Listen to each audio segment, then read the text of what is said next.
सुस्वार जी हाँ, आप सॉन्ग पे देख रहे हैं पवन भजूरी। जी हाँ, शुभ हुआ फिर से शो को तैयार पवन भजूरी में। सुस्वार जैसे आप लोग वहाँ पे पता होगा, अभी से खैर आप लोग वहाँ पे नहीं पता होगा तो आपको बता दूँ। वहाँ पे एक और सॉन्ग वहाँ पे देवी की तैयार जो कि आप सॉन्ग वहाँ पे पवन भैया की आवाज़ में आने वाला है, जो कि अभी से कुछ टाइम बाद यहाँ पे सॉन्ग आने वाला है। जो कि सॉन्ग वहाँ पे 8-15 पर आप सॉन्ग वहाँ पे सिस्टम म्यूजिक से आने वाला है, जो कि सॉन्ग काफ़ी कमाल का है। मैं शायद से सॉन्ग आप लोग वहाँ पे बस पवन भैया की आवाज़ में आप लोग वहाँ पे सॉन्ग देखने को मिलेगा, जो कि सॉन्ग वैसे काफ़ी खूबसूरत है। मैंने वहाँ पे सॉन्ग को देखा भी है। आप लोग वहाँ पे देख सकते हैं। अभी से आप लोग वहाँ पे सिस्टम म्यूजिक जो कि system music official YouTube channel से आप सॉन्ग वहाँ पे सॉन्ग आने वाला 8-15 पर, जो कि सॉन्ग को आप लोग वहाँ पे देख ही सकते हो। मैया के गढ़ना गढ़ोनी, जो कि सॉन्ग काफ़ी कमाल का है। सॉन्ग आप लोग वहाँ पे बहुत ही अच्छा वहाँ पे लगने वाला है।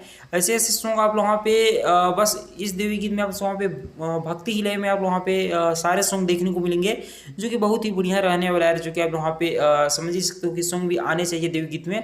तो खैर से आप लोग वहाँ पे ये अलर्ट कर सकते हैं, जो कि सो बताइएगा। मिलता हूँ किसी नेक्स्ट में। जय जय बच्चों, लव यू ऑल।